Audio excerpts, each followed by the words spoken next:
Hello traders, welcome to channel. और मैं संतोष कुमार, आप सभी का बहुत बहुत स्वागत है इस वीडियो में। तो दोस्तों, मार्केट में गिरावट तो बहुत मतलब कि खतरनाक गिरावट जो है वो सितंबर से चल रही है, लेकिन आज तो रिकॉर्ड ही टूट गया। आज निफ्टी समवेयर अराउंड 5 पॉइंट नीचे था, 5%। सीधा गैप डाउन 1000 पॉइंट का, टैरिफ की वजह से। ये तो एक बहाना है मार्केट को करेक्ट होने के लिए। लेकिन आप लोगों ने कभी ये सोचा है कि मेरा रिटर्न इस बुल रन में भी नहीं बन पाया? तो इसमें मार्केट का कोई दोष नहीं है। मार्केट तकरीबन एक बुल रन में 18 महीना चलती है, और जो बेयर फेज आता है तो तकरीबन 6 से 9 महीने के बीच का रहता है। तो जो लोग अनुभवी हैं, जिनके पास सेटअप है, वो खराब मार्केट में भी, अब आज के कंडीशन में नहीं, लेकिन जो अभी कुछ दिन पहले 1000 पॉइंट की रैली आई थी पुल बैक में, थोड़े बहुत रिटर्न उन्होंने जनरेट किए होंगे। जो अनुभव वाले लोग होंगे, जो अनुभवहीन होंगे वो देखते रह जाएंगे, और मार्केट ऊपर गया नीचे आ गया, कुछ नहीं हुआ। लेकिन खैर, वो छोटी मोटी बात है। लेकिन सबसे बड़ी मुद्दे की बात यह है कि आप ये सोचिए कि आपने बुल रन में कितना रिटर्न बनाया, और आपके सामने से इतने अच्छे अच्छे मल्टीबैगर स्टॉक चले गए, और रिटर्न परसेंटेज में देखिए कितना कम बना है। तो इसके पीछे का लॉजिक ये है कि या तो आपके स्किल को डेवलप करने की आवश्यकता है। अब अगर मैं कड़वी सच्चाई ये बताऊं, तो जिस हिसाब से एक सैलरीड पर्सन का, जो आदमी जॉब करता है, किसी का 15, किसी का 20 हज़ार भी सैलरी होता है, किसी का 1.5-2 लाख भी सैलरी होता है, तो उसके नॉलेज के हिसाब से उसकी सैलरी होती है। ठीक उसी प्रकार से मार्केट में वही गेन कर पाता है बुल रन में, जिसके पास अपना सेटअप है, उसको मास्टरी है ट्रेड करने के लिए, और वो अच्छा रिटर्न, अच्छा अल्फा जनरेट कर पाता है। अब आज का जो टॉपिक है वो टाइटनेस के ऊपर है कि कैसे स्विंग ट्रेडिंग में टाइटनेस को देख के आप ट्रेड करके और एक अच्छे सेटअप पे प्रैक्टिस करके अपने को प्रॉफिटेबल बना सकते हैं। तो देखिए, ये जो लाइन है ये 10-20 मूविंग एवरेज है। बिकॉज मैंने इसलिए लगाया ताकि मुझे ट्रेडिंग व्यू में दो ही इंडिकेटर आप लगा सकते हैं। तो मैंने एक में फाइनली नितिन सर का ये इंडिकेटर लगाया हुआ है वॉल्यूम का। ये काफ़ी हेल्प करता है। आप भी अगर चाहें तो ट्रेडिंग व्यू में ये डाल सकते हैं। यहाँ जाइए और सिंपल लिखिए। सिंपल लिखेंगे, यहाँ देखिए फाइनली नितिन करके आएगा। नितिन सर को मैं ट्विटर पे भी फॉलो करता हूँ, और ये इंडिकेटर काफ़ी हेल्प करता है। किस लिए? स्विंग ट्रेडिंग में, क्योंकि ये डेली टाइम फ्रेम पे ही अच्छा वर्क करेगा। तो इसको यहाँ से नीचे कर देते हैं, और समझने के लिए देखिए, ये एजिस लॉजिस्टिक का चार्ट है। यहाँ से अप ट्रेंड था, थोड़े दिन के लिए साइडवेज आया, जो कि यहाँ पे एक वीसीपी टाइप का क्रिएट हो रहा है। अगर आप देखें तो ये डार्क मोड में हो गया है, तो ये वीसीपी टाइप का यहाँ पे एक फॉर्मेशन क्रिएट हो रहा है। तो यहाँ देखिए टाइटनेस किस तरीके से स्टॉक में बनती है। अगर ध्यान से देखें आप, अगर टाइटनेस में आपको मास्टरी करनी है, इस सेटअप को समझना है, एक देखिए यहाँ पे टाइटनेस बना हुआ है। आप देखिए 6 कैंडलों का टाइटनेस है यहाँ पे। फिर आप देख सकते हैं यहाँ भी टाइट हुआ है स्टॉक। तो यहाँ टाइट हुआ है, तो पोजीशन कैसे बनानी चाहिए, वो कैंडल कौन सी है जहाँ की लेते ही शेयर ब्लास्ट होता है। तो पहले आप इस रेंज को मार्क करें। ये तो हो गया इसका एक छोटा सा रेजिस्टेंस इस टाइटनेस का। और यहाँ पे ट्रेड करने के लिए कौन से कैंडल को हमें ट्रेड करना है और कहाँ हमें स्टॉप लॉस डालना होता है। तो देखिए, ये हमारा इनसाइड बार है। यहाँ पे अगर हम अपना ट्रेड इनिशिएट करें, 1% के स्टॉप लॉस से आराम से काम कर सकते हैं। यहाँ भी देखिए आपको टाइट रेंज मिला है, मल्टीपल टाइम इनसाइड बार। काफ़ी प्यारा सेटअप होता है स्विंग ट्रेडिंग में। अगर अप ट्रेंड है तो अपार संभावनाएं मिलती हैं। अच्छे ग्रोथ स्टॉक में 50, 10, 20 ईएमए लगाएं, और रेंज एक्सपेंशन कॉन्ट्रैक्शन का वेट करें। स्टॉक खुद ही लास्ट टाइम में साइडवेज वो टाइट हो जाएगा। अब कैसे, वो समझने के लिए देखिए, यहाँ से उसमें वॉलेटिलिटी भी आपको चेक करनी पड़ती है कि वॉलेटिलिटी कैसे ड्रॉ हम कर सकते हैं, या वॉलेटिलिटी को कैसे मापा जाए कि इसमें वॉलेटिलिटी जो है कैसे कम हो रही है। तो अगर आप ध्यान दें, तो अगर हम यहाँ से इसकी वॉलेटिलिटी को चेक करें, तो 27%। उसके बाद देखिए 16%। और यहाँ देखिए, यहाँ आके एक ही कैंडल अगर समझे तो एक दो कैंडल टाइट हुआ और यहाँ से शेयर ब्लास्ट हो गया। तो स्विंग ट्रेडिंग में 3 दिन में अगर आपको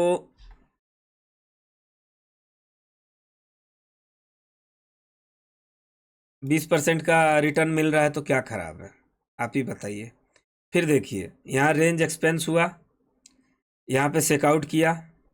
हालांकि इसको सेकआउट नहीं बोलेंगे क्योंकि सेकआउट एक या दो कैंडल में होता है, उसके बाद तुरंत वो रिवर्स कर जाता है। जैसे यहाँ पे ये सेकआउट हुआ है, यहाँ पे सेकआउट हुआ है। सेकआउट का मतलब क्या होता है कि जो ये रेंज एक्सपेंस हुआ, अब इसमें जो लोग बचे होंगे सेल करने के लिए, उनको शेयर बाहर निकाल देता है सेकआउट करके। यहाँ भी निकाला, यहाँ भी निकाला, और यहाँ से देखिए एक कैंडल बनी, नहीं तो इनसाइड बार भी ट्रेड कर सकते थे यहाँ पे। तो ये इनसाइड बार जो होती है ना, ये मतलब वॉलेटिलिटी कॉन्ट्रैक्ट जिसको मालूम हो गया वो इनसाइड बार को आराम से ट्रेड कर लेगा इस कैंडल को। और यहाँ पे बहुत सिंपल होता है, एक स्ट्रॉन्ग स्टार्ट चाहिए होता है। फिर देखिए यहाँ पे टाइट रेंज कितना अच्छा बना है, टाइट रेंज।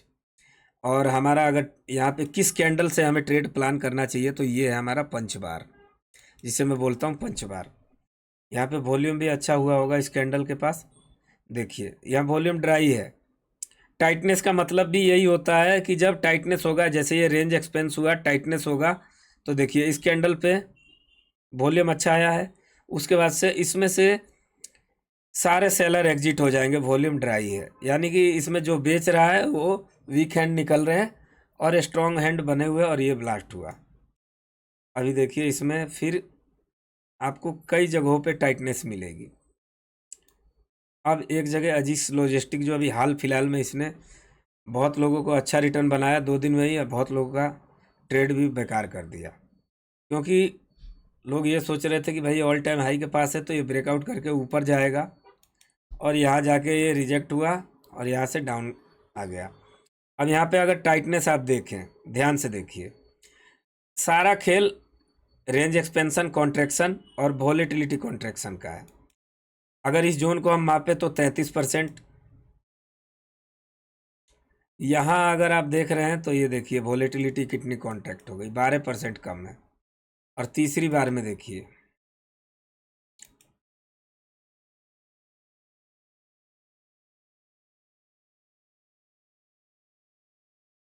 5%। अब यहाँ पे हमें ट्रेड कैसे प्लान करना है, हमें वेट करना है राइट साइड में कि कहाँ पे ये कैंडल टाइटनेस हो। देखिए यहाँ पे भी टाइट हो रहा है, लेकिन उतना अच्छे से, मतलब कि प्राइस जो है एक रेंज में टाइट नहीं हो रही है, उबड़ खाबड़ टाइप का है। लेकिन यहाँ पे देखिए कितना अच्छे से मल्टीपल टाइम टाइट हुआ है। तो यहाँ पे किसी भी कैंडल के ऊपरी हिस्से को आप मार्क करें, और जब भी एक स्ट्रॉन्ग स्टार्ट मिलता है तो हमारा बाइंग वहाँ पे प्लान हो सकता है। और स्टॉप लॉस आप यहाँ छोटा सा रख के काम कर सकते हैं, मैं मार्क कर देता हूँ। जैसे कि यहाँ हमारा ट्रेड प्लान होता और स्टॉप लॉस हम यहाँ डाल सकते थे, छोटा सा स्टॉप लॉस रख के काम कर सकते हैं। क्योंकि स्विंग ट्रेडिंग में जो लोग बोलते हैं कि ये ब्रेकआउट हो गया, कैंडल के नीचे का स्टॉप लॉस डालो, तो हो गया 7-8% का। अब जब 8% का आप स्टॉप लॉस लोगे तो स्विंग ट्रेडिंग में क्या कमाओगे, आप ही बताओ।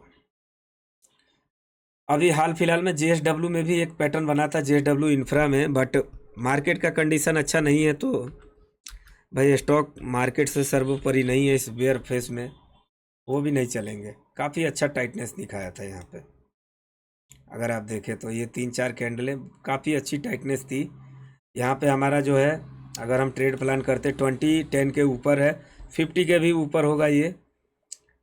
अब यहाँ पे अगर हम देखें तो ये हमारा ट्रेड एक्टिवेट हो जाता। स्टॉप लॉस अगर हम डालते तो यहाँ का डाल के काम कर सकते थे। आपको 3 से 4 दिन में आराम से 17% का रिटर्न।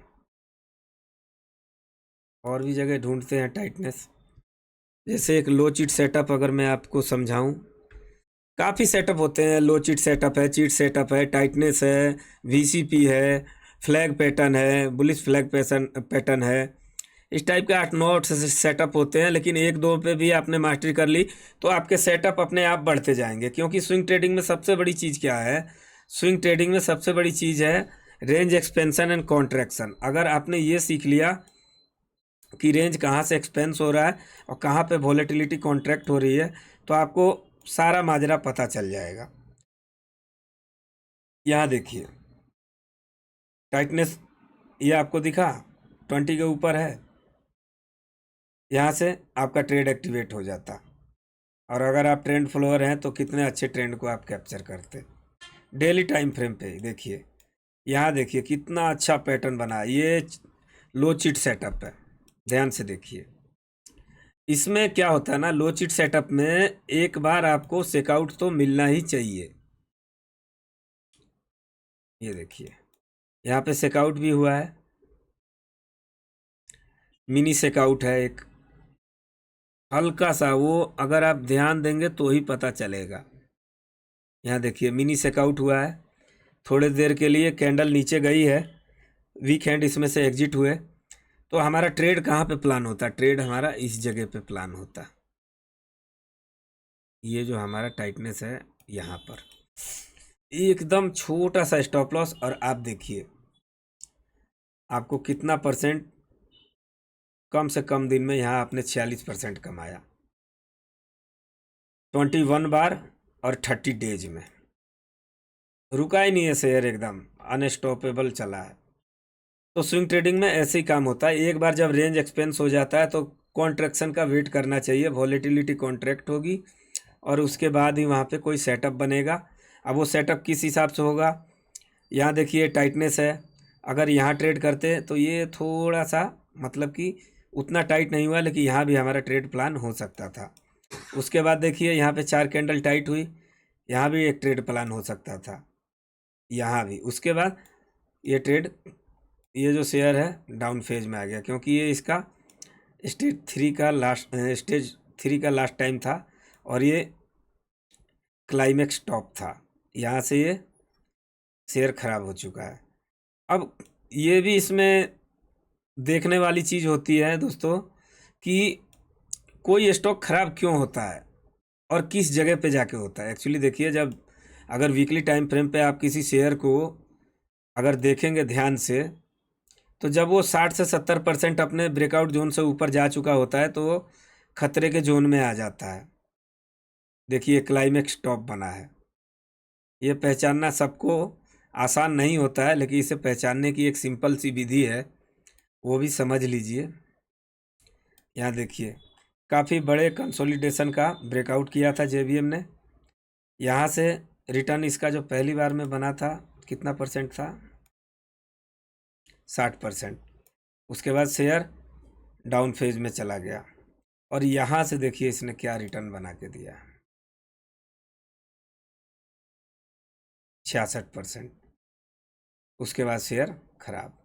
तो यहाँ पे देखने वाली बात क्या है, अगर हम ध्यान से देखें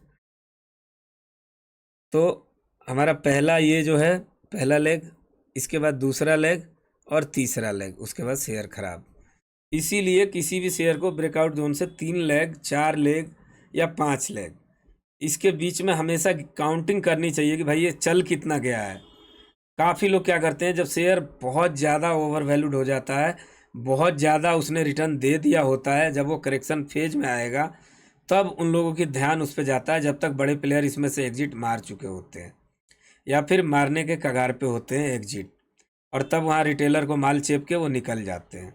ठीक है, तो कभी भी जो हमारा सेफ एरिया, सेफ जोन जो होता है ट्रेड करने का, अगर देखें तो इसमें ये जोन था, 1 मिनट, ये जो है ये जोन था हमारा ट्रेड करने का।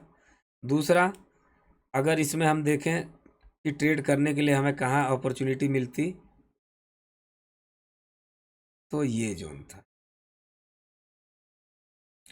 जिसको हम बोल सकते हैं सिंपली भाषा में, ये भी स्टेज 2 था और ये भी स्टेज 2 था। यहाँ भी स्टेज 3 बना और उसके बाद ये कुछ टाइम तक 4 में रहा। जब ये बेस में क्रिएट हुआ तो स्टेज 1 हुआ, यहाँ से 2 चालू हुआ, ये स्टेज 3 हो गया और अभी ये स्टेज 4 में चल रहा है। फिर ये इसी टाइप का बॉटम फॉर्मेशन करेगा और यहाँ पे फिर ये ब्रेकआउट देगा और फिर ये ऑल टाइम हाई को ब्रेकआउट करके और जो आपका रेंज कैलकुलेशन मेथड से जो इसका टारगेट आएगा, अगर यहाँ से हम जोड़ें इस जोन से और इसको यहाँ से उठा के यहाँ रख दें तो हमारा टारगेट जो आएगा इसका 1727 रुपये आएगा। लेकिन ये कई सुनी बातें हैं, अब कंपनी आगे में कैसा ग्रोथ दिखाएगी तब तो इसका टारगेट आएगा, नहीं तो हो सकता है 2-3 साल इसी फेज में निकल जाए। ठीक है, तो आशा करता हूँ वीडियो आप लोग को अच्छा और इन्फॉर्मेटिव लगा होगा। और टाइटनेस जो है वो काफ़ी शेयरों में आपको मिलेगा टाइटनेस ट्रेड करने के लिए, बशर्ते आपकी जो आइज है वो ट्रेंड होनी चाहिए। और देखिए, मार्केट में हताश निराश होने से कुछ होता नहीं है। ये मार्केट में वही पैसा बना सकता है जिसके पास अनुभव है। तो आप मार्केट को अभी फ़िलहाल के लिए अवॉइड करके अगर सेटअप को प्रैक्टिस करेंगे तो आने वाले बुल रन में आप पार्टिसिपेट कर पाएंगे और एक अच्छा रिटर्न जनरेट कर पाएंगे। अन्यथा अभी के टाइम में सिर्फ मार्केट को कोसेंगे कि मार्केट गिर रहा है, भाई ये मार्केट का साइकिल है, इसे कोई नहीं रोक सकता है। मार्केट में एक्यूमुलेशन डिस्ट्रीब्यूशन ये फेज चलते रहता है। ठीक है, डिक्लाइनिंग भी आएगा, मार्केट अप भी जाएगा, मार्केट क्रैश भी होगा, लेकिन हर अपॉर्चुनिटी के लिए तैयार रहना है। क्रैश होता है, कैश को कन्वर्ट करें और साइड में बैठें। मार्केट में जब अपॉर्चुनिटी आएगी, बुल रन चालू होगा, फिर ट्रेड करें। देखिए यहाँ पे कितना अच्छा ये टाइटनेस मिला, यहाँ तक का आपने गेन किया। दूसरी बार ये भी टाइटनेस है, यहाँ भी टाइटनेस है। स्विंग ट्रेडिंग में सिंपल ही है, अप ट्रेंड हो, 50-20-10 के ऊपर हो और अपने सेटअप की तलाश करते रहें। यहाँ देखिए कितना अच्छा टाइट हुआ है, एक ट्रेड प्लान हो जाता है। लो रिस्क सेटअप है, ऐसे सेटअप जो कि फेल कम होते हैं। क्यों? क्योंकि ट्रेंड अप है। और देखिए यहाँ पे देखिए टाइटनेस, ये 3-4 कैंडलों का टाइटनेस, यहाँ तक का मूव। क्योंकि आप अगर स्विंग ट्रेडिंग करते हैं ना, जो स्टॉक ये जो IRFC है, ये 24 रुपये एक टाइम में 22-23-24 रुपये के अंदर में डोला करता था। ये 2021-22 की बात बता रहा हूँ। 22-24 यही इसका रेंज था। उसके बाद से इसमें देखिए अर्जेंसी आई। अर्जेंसी क्या होती है वो सब लोग नहीं बताएंगे, लेकिन आजकल बहुत लोग को मालूम चल चुका है। ये देखिए अर्जेंसी, तो जिस पार्टी ने यहाँ पे बाई किया है उसने यहाँ पे फिर अपना बाइंग रोक दिया, शेयर को फिर किसी ने पूछा नहीं, क्योंकि छोटे प्लेयर के बाई करने से कोई भी स्टॉक नहीं चलता है जब तक म्यूचुअल फंड और बड़े प्लेयर इसमें इन्वॉल्व ना हो। अब दूसरी एक इसमें देखने वाली बात यह है, यहाँ देखिए ये वॉल्यूम लगाने का यही फ़ायदा है कि एक एक दिन में कितनी वॉल्यूम बाइंग, मतलब कि बाइंग हुई है एक एक कैंडल पे, ये वॉल्यूम आपको बहुत हेल्प करेगा। उसके बाद से जब ये यहाँ से डाउनफॉल हुआ है, देखिए एकदम यहाँ कोई बड़ा पार्टी नहीं बेच रहा है माल। ठीक है, क्योंकि उसका ऑर्डर अभी पूरा नहीं हुआ था, रीज़न तो ये था। और ये चीज़ बनती कहाँ पे, अर्जेंसी बनती कहाँ पे, जब भी ट्रेंड का अंत होता है डाउन फेज का, यानी जब बॉटम क्रिएट होता है और उस बॉटम का अंत होता है, जब वो ब्रेकआउट करने के कगार पे होता है, तभी अर्जेंसी आती है। तो पहली अर्जेंसी ये थी, उसके बाद दूसरी अर्जेंसी ये, और बचा कुचा माल जो था उन्होंने यहाँ बाई किया और उसके बाद ये शेयर रॉकेट बन गया, रुकने का नाम ही नहीं लिया। अब जब ये पूरी तरीके से चल चुका था, तब हमारे रिटेलर भैया लोग को लगा कि अरे यार अब ये यहाँ से TCS की तरह 4000 जाएगा, और ये फिर आ गया नीचे। अब जिस हिसाब से इसका ग्रोथ था भाई, 22-23 रुपये का शेयर 220 रुपये चला गया। आप ही कैलकुलेटर से कैलकुलेट कीजिए कितना % का रिटर्न दे दिया इसने। ठीक है, तो इसीलिए अगर स्विंग ट्रेडिंग करते हैं तो ये भी गिनती करना बहुत इम्पोर्टेंट है कि कोई शेयर कितने लेग में चल गया है। ये मोस्ट इम्पोर्टेंट होता है, जो कि बहुत कम लोगों को पता होता है, और लास्ट में जाके टॉप पे फंसते हैं। उन्हें लगता है टॉप पे ब्रेकआउट आ रहा है, जो कि ब्रेकआउट नहीं होता है।